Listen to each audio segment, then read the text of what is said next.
धर्म प्रेमी बंधुओं, आप सभी को जय जिनेंद्र। मेरे इस चैनल में आपका स्वागत है। आपका बहुत सहयोग प्यार मिल रहा है। आप सभी से पुनः अनुरोध, आप चैनल को लाइक करें, सब्सक्राइब करें, शेयर करें, ताकि जन जन तक यह जैन धर्म के सिद्धांत कथाएं पहुंच सकें। किस प्रकार से धर्म से लाभ होता है यह पता सबको चले। और मेरे इस चैनल में आजकल अष्टानी का महापर्व चल रहा है, फागुन मास का, और श्रीपाल चरित्र का वर्णन इसमें चल रहा है, कोटिभद्र श्रीपाल पुराण। अब तक हमने इसमें पढ़ा कि किस प्रकार से राजा पोप ने अपनी बेटी मैना सुंदरी का विवाह जिद करके कोड़ी श्रीपाल के साथ कर दिया और मैना सुंदरी खुशी खुशी उसके साथ विदा हो गई और वहाँ पर रहने लगी। अब उसने किस प्रकार से अपने पति की सेवा की उसके बारे में आगे स्वाध्याय करेंगे।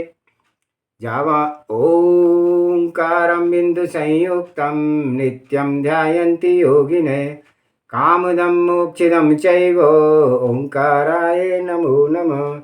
अविरल शब्द गणउगा प्रक्षालति सकल भूतल मलकलंका मुनि विरूपार्षित तीर्था सरस्वती हरतो नो दुर्तान। अज्ञान तिमिर अंधानाम ज्ञान अंजन शलाकया चक्षुरुन्मीलितं येन तस्मै श्री गुरुवे नमः। श्री परम गुरुवे नमः। परम्पराचार्य श्री गुरुवे नमः।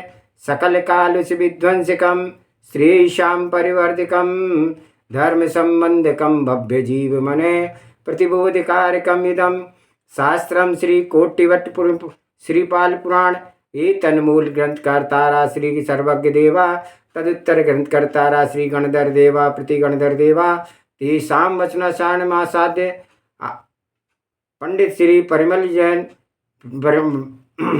विरचितम मंगलम भगवान वीरो मंगलम गौतमो गणे मंगलम कुंद कुंदाद्योति जैन धर्मोस्तु मंगलम। सर्वमंगल मांगल्यम सर्व कल्याणकारकम प्रधानम सर्वधर्मानां जैनम जयतु शासनम। सर्वे श्रोता सावधानतः श्रवन्तु।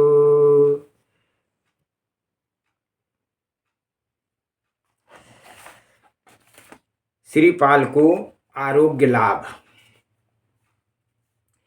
मैना सुंदरी को विदा कर अपने घर लिवाकर लाने के बाद से ही धीरे धीरे रोगी श्रीपाल को साता वेदने कर्म के शुभ लक्षण प्रकट होने लगे। शीलवान लोग जहाँ चले जाते हैं वहाँ मंगल होना स्वाभाविक ही है। पति गृह में आने के बाद ही मैना सुंदरी तन मन एवं वचन से स्वामी की सेवा में अहनिश तत्पर रहने लगी। उसे इस कार्य में तिनिक भी ग्लानि का अनुभव नहीं होता था। वह अपने हाथों से श्रीपाल के अंगों की बहती हुई रुधिर तथा पीप को साफ करती थी, उन्हें कपड़े पहनाती थी एवं पट्टी बांधती थी। उसके अतिरिक्त उपटन लगाना, स्नान कराना, लेप चढ़ाना, सैया बिछाना, शुद्ध एवं प्राकृतिक अनुकूल पथ्य भोजन कराना तथा उसके बाद श्रीपाल की रोग प्रवृत्ति के लिए श्री जी से नित्य प्रति प्रार्थना करना मैना सुंदरी के नित्य कर्म के समान आवश्यक कर्तव्य हो गया था। वह प्रतिदिन अतिथियों को भोजन करा करके अपने पति को भोजन कराती थी और उसके बाद स्वयं भोजन करती थी। रात्रि में पति सेवा के कारण वह बार बार रात्रि जागरण भी किया करती थी। इस प्रकार वह सुकुमारी अपने पति की सेवा शुश्रूषा में अत्यंत कठोर नियम का पालन करती थी। मैना सुंदरी की सेवा तत्परता को देख करके श्रीपाल आश्चर्यचकित हो उठे। एक दिन श्रीपाल ने उनसे कहा, प्रिय, तुम अत्यंत सुकुमारी रांगी हो, शील गुणों एवं रूप की खानी हो। तुम्हारे मुखमंडल पर सौंदर्य की को देख करके लज्जा चंद्रमा की भी छिप जाती है। तुम्हारी कंठ ध्वनि कोकिला के मधुर कूक की भी अधिक मधुर एवं कर्ण प्रिय है।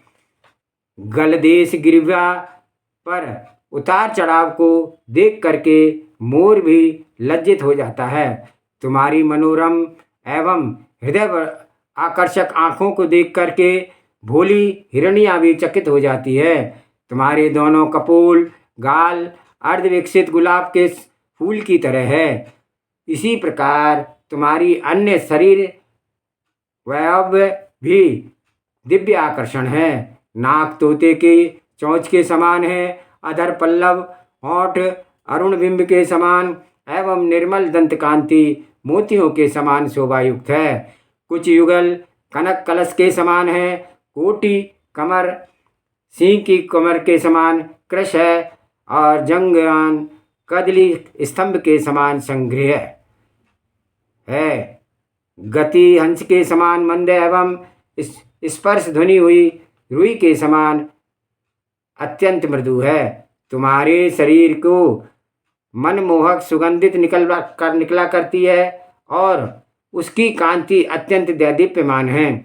इसके विपरीत मैं एकदम कुरूप हूँ, घृणित कुष्ठ रोग से पीड़ित हूँ और मेरे शरीर से सदैव उग्र दुर्गंध निकलती है। इसलिए प्राण प्रिय, तुम मेरी एक बात मानो। जब तक मेरे इस प्रकार अशुभ कर्म का उदय है तब तक तुम मुझसे दूर ही रहो। तुम्हें इस गलित कुष्ठ के रुधिर एवं पीप पहुँचते हुए देख करके मुझे अत्यधिक मानसिक कष्ट होता है। तुम्हें अपनी सेवा करती हुई देख करके मुझे हार्दिक वेदना होती है। करुणा लज्जा एवं भीषण ग्लानि का अनुभव होता है। तुम्हारी जैसी सुंदर स्त्री को मेरे जैसे घृणस्पष्ट रुग्णपति को प्राप्त हुआ है, क्या यह खेद की बात नहीं है? परंतु क्या किया जा सकता है? हाँ, यदि तुम्हारे असाता कर्म का उदय रहने तक यदि तुम मेरे असाता कर्म का उदय रहने तक मुझसे दूर रहो तो तुम्हें यह कलेश नहीं होगा। आनंद पूर्वक अपना समय व्यतीत कर सकोगी। यद्यपि श्रीवाल ने करुणार्ध होकर के उसके हित की दृष्टि को इस प्रकार से बात कही थी, तथापि इन वचनों को मैना सुंदरी के ऊपर विपरीत ही प्रभाव पड़ गया। श्रीपाल के वचन सुन मैना सुंदरी का कुसुम सुकुमार हृदय में नुकीले बाण के समान चुभे। क्या उत्तम कुलीन स्त्रियां पति निंदा एवं आत्मप्रशंसा सुनकर के सहन कर सकती हैं? निदान मैना सुंदरी ने अत्यंत मधुर स्वर में कहा, देव, आपने यह क्या कहा?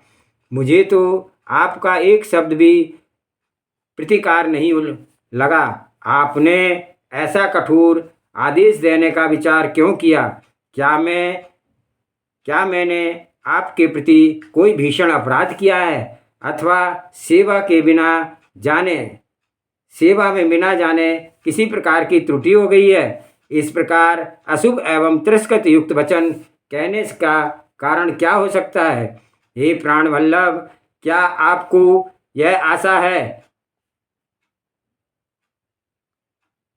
कि स्वप्न में भी मैं आपको छोड़ सकती हूँ? इस प्रकार शरीर से छाया परछाई, चंद्र से चांदनी, सूर्य से तेज, अग्नि से ताप एवं हिम से शीतलता दूर नहीं हो सकती है, उसी प्रकार से मैं भी आपसे कदापि पृथक नहीं हो सकती हूँ।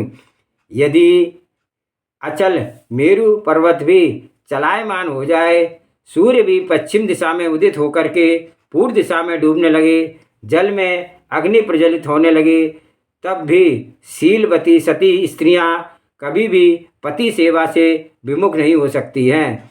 इस बात को आप पत्थर की लकीर की तरह समझें।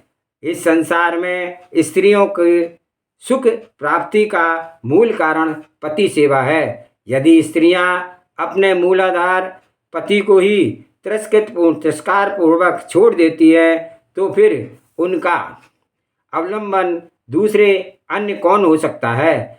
डाल से चूका हुआ बंदर तथा वृक्ष से गिरे हुए फल को कौन सा अधर बीच में मिल सकता है?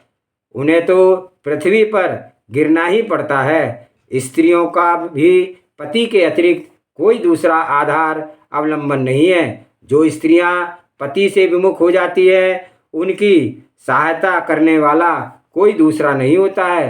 पुराण में सीता, सुलोचना एवं द्रौपदी इत्यादि सती स्त्रियों की पतिव्रता कथा का वर्णन किया जाता है। इन सतियों ने संपूर्ण सुख को तिलांजलि दे दी और उन पर धूल झोंक दी, परंतु पति का साथ कदापि नहीं छोड़ा। वे सब भीड़ जंगल पहाड़ों में रही, सिंह, व्याघ इत्यादि हिंसक पशुओं का सामना किया और अपने प्राणों को हथेली पर रखे उनका मोह छोड़ करके कंटकों कीर्ण मार्ग पर चलती और मार्ग में के कंकड़ पत्थर को कठोर ठोकरें उन्हें खानी पड़ी, परंतु पति संग के अतुलनीय सुख को आगे यह सब क्लेश उन्हें नगण्य लगे। पति का संग एवं मर जाने पर भी छोड़ने को तैयार नहीं थी, तो मैं आपको क्यों छोड़ दूं? तथा यह भी फिर आपकी इस अवस्था में पति की जबकि आप रोगशैया पर पड़े हुए हैं, इस दशा में आपको छोड़ करके मैं एक क्षण भी अलग नहीं रह सकती। आप अपनी निंदा क्यों करते हैं? मैं तो आप जैसे उत्तम पति को पा करके अपने को अत्यंत सौभाग्यवती समझती हूँ। संसार में उन्हीं स्त्रियों का जीवन धन्य एवं प्रशंसनीय है जिन्होंने पति की थोड़ी सी भी सेवा करके अपने जीवन को पवित्र बना दिया है। हृदय धन, हमारी दृष्टि में तो संपूर्ण संसार में आपके रूप, बल, बुद्धि, गुण, विद्या इत्यादि की तुलना किसी से भी अन्य पुरुष से नहीं की जा सकती है। जब मैं आपको देखती हूँ तब मेरा हृदय प्रफुल्लित उठता है, आँख तृप्त हो जाती है। मेरा विश्वास है कि जब तक मैं आपके पवित्र नाम का जाप करती रहूँगी तब तक मेरा हृदय पवित्र रह सकता है। आपके पैरों को धोने से ही मेरे हाथ पवित्र होते हैं तथा प्रशंसा भी तभी तक है जब तक कि मैं आपकी सेवा पर तत्पर हूँ। प्रियतम, क्या आपको यह विदित नहीं है कि केवल दुखशील स्त्रियां ही पति की निंदा कर सकती हैं? इस दुष्कृत्य के लिए उनका जितना भी धिक्कार किया जाए सो थोड़ा है। इस संसार में शील व्रत की ही केवल मात्र उत्तम एवं उज्ज्वल रत्न हैं। देवगण भी सच्चरित नर नारियों के दास बन जाते हैं। गृहस्थ स्त्रियों का शील व्रत यही है कि वे सदैव पति के अधीन रहें एवं उनकी सेवा में अहर्निश तत्पर रहें। शील व्रत का परित्याग कर देने पर मैं अत्यंत हेय हो जाऊंगी, इसलिए मैं अपने शील को कदापि नहीं छोड़ सकती हूँ। मेरा जो कुछ भी शील है, रूप, आभूषण, श्रृंगार, सम्मान एवं सौभाग्य, जब तक शील ही कारण है। संक्षेप में शील ही मेरा सर्वस्व है, जीवन और प्राण है। सर्वस्व नष्ट हो जाने पर भी जब तक मेरे पास शील जैसा उत्तम ऐश्वर्य अभिष्ट है तब तक मैं समझती रहूँगी कि मेरा कुछ भी नष्ट नहीं हुआ है। प्राणनाथ, अंत में आपसे इस दीन दासी की एकमात्र यही प्रार्थना है कि इससे अपनी सेवा से वंचित ना कीजिए। आपकी सेवा से बढ़कर और कुछ भी नहीं है। वस्तु इस संसार में मुझे आनंद नहीं दे सकती है। अपनी प्रिय प्राणी स्त्री मैना सुंदरी के मुख से इन वचनों को सुनकर के राजा श्रीपाल परम हर्षित हुए और गदगद चित्त से उसकी प्रशंसा करने लगे। प्रिय, तुम धन्य हो, तुम्हारे हृदय में शील का कितना महत्व है। साथ ही तुम जैसी रूप, गुण और शील एवं सौंदर्य आदि से युक्त उत्तम स्त्री रत्न को प्राप्त कर मैं धन्य हो गया हूँ तथा अपने सौभाग्य की सराहना करता हूँ। इस प्रकार दोनों पति पत्नी परस्पर वार्तालाप करके यह निर्णय पर पहुँचे कि कर्म की गति अप्रभावित है, उसको कोई भी नहीं मिटा सकता है। यह सोच करके दोनों परस्पर सुखपूर्वक जीवन व्यापन करने लगे। यह एक निर्भ्रांत एवं परम सत्य है कि कर्म ने कभी किसी को अपने अधीन कर्म ने सभी को अपने अधीन कर रखा है। अब अधिक क्या कहा जाए, स्वयं तीर्थंकर पार्श्वनाथ स्वामी पर भी आक्रमण करने में इसका साहस कुंठित नहीं हुआ है। यह दूसरी बात है कि बलवान से विरोध करने के बाद फल बाद में ही भुगतना पड़ता है, परंतु कोई भी महापुरुष उसके जटिल जाल से फंसने से नहीं बच पाए हैं। सीता, द्रौपदी, रावण, राम, कृष्ण, बाहुबली एवं भरत आदि के बड़े पुरुषार्थी एवं पराक्रमी वीर थे। उनकी गणना श्रेष्ठ नर रत्नों में की जाती थी। वे भी इस क्रूर कर्म के आक्रमण से नहीं बचे हैं। जब उन जैसे वीर पंगु पांडव भी नहीं बच पाए, तब हम लोगों को विषार्थ ही क्या है। हाँ, इसका बस उस पुरुष पुंगव पर नहीं चलता है जिसने कर्म को संपूर्ण रूप से नष्ट कर दिया है। निर्मूल हो जाने पर कर्म का कोई भी प्रवास नहीं चलता है। इसलिए हम लोगों को चाहिए कि हम भी कर्महीन सिद्ध परमेष्ठी के शरण में चले जाएं और वहाँ हमें किसी प्रकार का भय नहीं रहेगा। प्रत्युत यह निसंकोच रूपेण कहा जा सकता है कि उनकी शरण में चले जाने से हमारे कर्मों का नाश अवश्यमेव हो जाएगा, भले कुछ ही देर हो जाए। इस प्रकार से उत्तम विचार करके दोनों पति पत्नी पुलकित तथा प्रफुल्लित होकर के श्री जी की स्तुति एवं गुण कीर्ति में प्रवृत्त हो गए। तदंतर दोनों पति पत्नी वहाँ से उठे और उत्साहपूर्वक स्नान आदि से निवृत्त होकर के उत्तम आभूषणों को धारण किया। 8 प्रकार के प्राशुक पूजा द्रव्यों को लेकर के चैत्यालय में श्री जिनेन्द्र प्रभु के दर्शन एवं उनकी वंदना करने के निमित्त गए। चैत्यालय में पहुँचते ही ओम जय जय जय निश्चय ही निश्चय ही निश्चय ही कहते हुए मंदिर के अंदर प्रविष्ट हुए। 3 बार प्रदक्षिणा दे करके प्रभु के शांत मुद्रा का दर्शन करके शांति की प्राप्ति की। इसके बाद पति पत्नी ने श्रद्धा पूर्वक प्रभु की स्तुति की। स्तुति कर चुकने के उपरांत वहीं पर बैठे हुए श्री निर्गंत गुरु से चरण अरविंद में झुक करके उन्होंने नमस्कार किया तथा विनम्र होकर के अपने असाता वेदनीय कर्मों का विनाश का उपाय पूछा। प्रभु, आपके लिए शत्रु मित्र सभी एक समान हैं। जो जीव मिथ्यात्व रूपी अंधकार से में अंधों की तरह भटक रहे हैं, उन्हें ज्ञान का प्रकाश प्रदान कर उत्तम मोक्ष मार्ग को दिखलाने वाले आप ही हैं। हम तो कर्मजाल में फंस करके भ्रमणशील संसार में चक्कर काट रहे हैं। अपने शुभ एवं अशुभ कर्मों का फल प्राप्त होने पर मोह के कारण उन्हें इष्ट एवं अनिष्ट मान लेते हैं। यही कारण है कि हमें सत्य मार्ग नहीं दिख पड़ता है। हम सब हीन शक्ति के धारी हैं, अतः इस जड़ शरीर में भी सुख दुख का अनुभव कर लेते हैं। वास्तव में हम लोगों की कायरता इतनी अधिक बढ़ गई है कि सामान्य वेदना को भी यह सहने की शक्ति हम में नहीं रही है।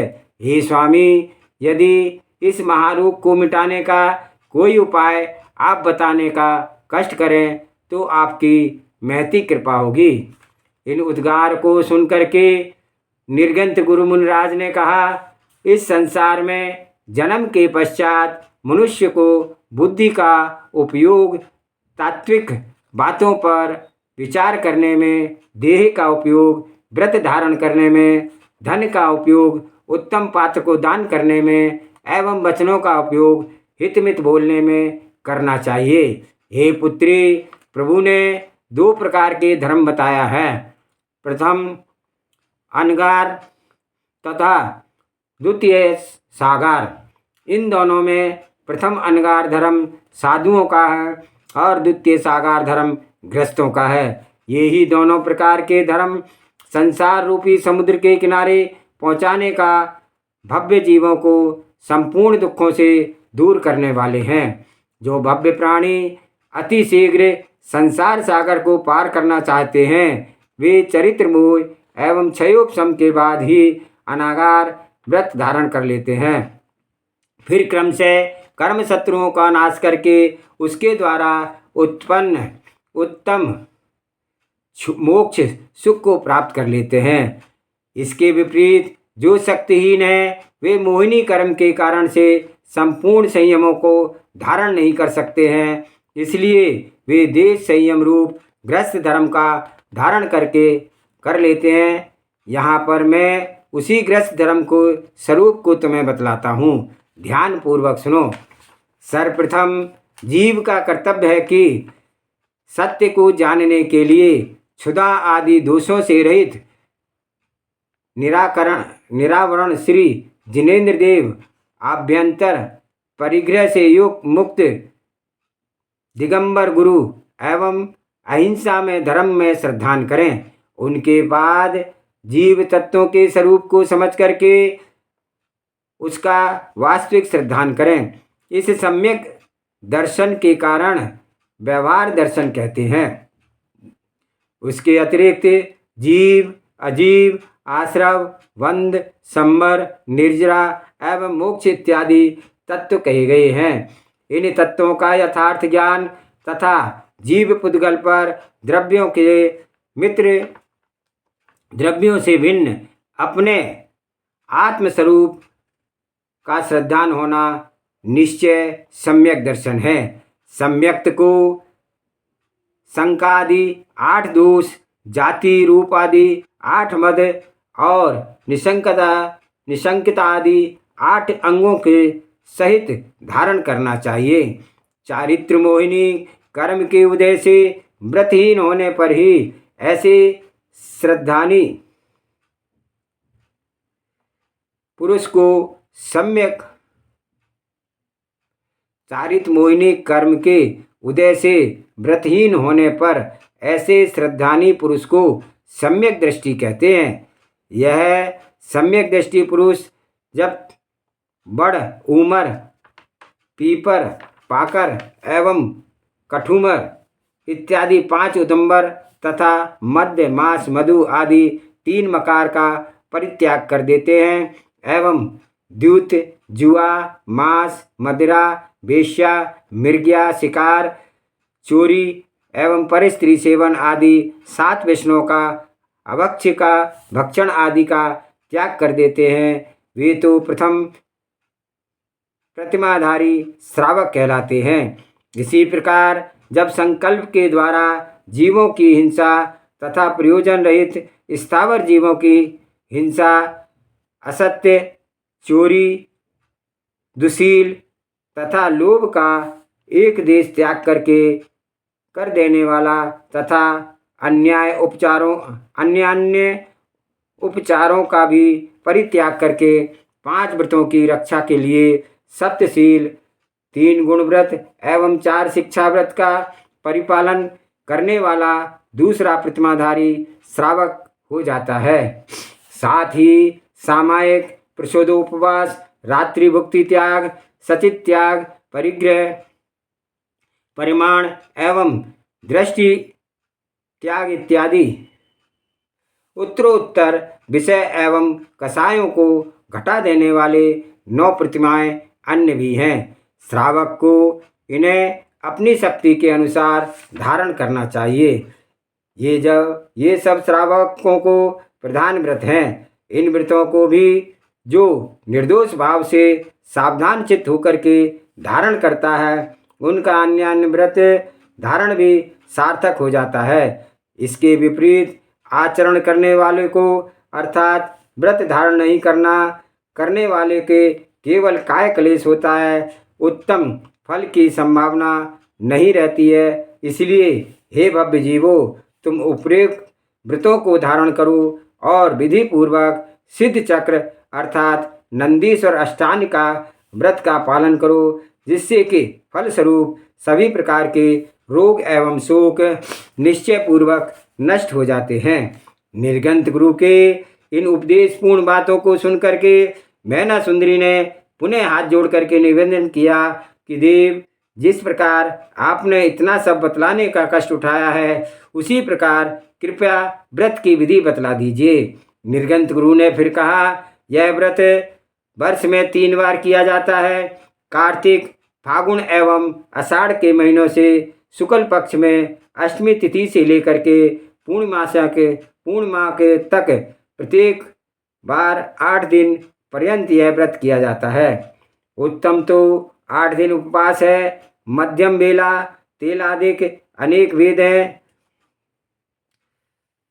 इसलिए जहाँ तक हो सके अपनी शक्ति के अनुसार व्रत का पालन करना चाहिए।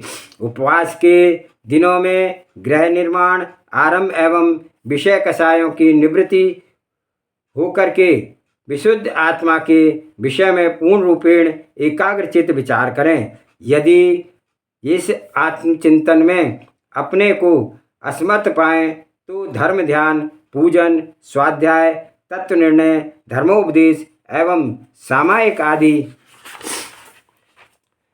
में अपने समय को व्यतीत करें, क्योंकि आत्म अनुभव सभी को सुलभ नहीं हो सकता है। वीर्यांतराय, दर्शनावर्ण्य एवं ज्ञानावर्णी कर्म क्षयोपशम के द्वारा प्राप्त आत्मबल जिसके पास है, अथवा अच्छी तरह से तत्वों का निर्णय कर लेने वाला सम्यक ज्ञान जिसके पास है, वही आत्म अनुभव के समय ध्यान में शुद्धता की स्थिर कर सकता है। उपवास किसे कहते हैं, इसे समझ लेना चाहिए। आज का स्वाध्याय यहीं समाप्त करते हैं। जावाणी के ज्ञान से सूझे लोकालोक, सो वाणी मस्तक नमो सदा देतु दुख। हे जिन वाणी भारती तोय जपो दिन रैन, जो तेरी शरण आ गए सो पावे सुख चैन। देव भजो अरिहंत को गुरु सेवा निर्गंत, दया धर्म पालो सदा यही मोक्ष का पंथ। 9 बार नमोकार मंत्र।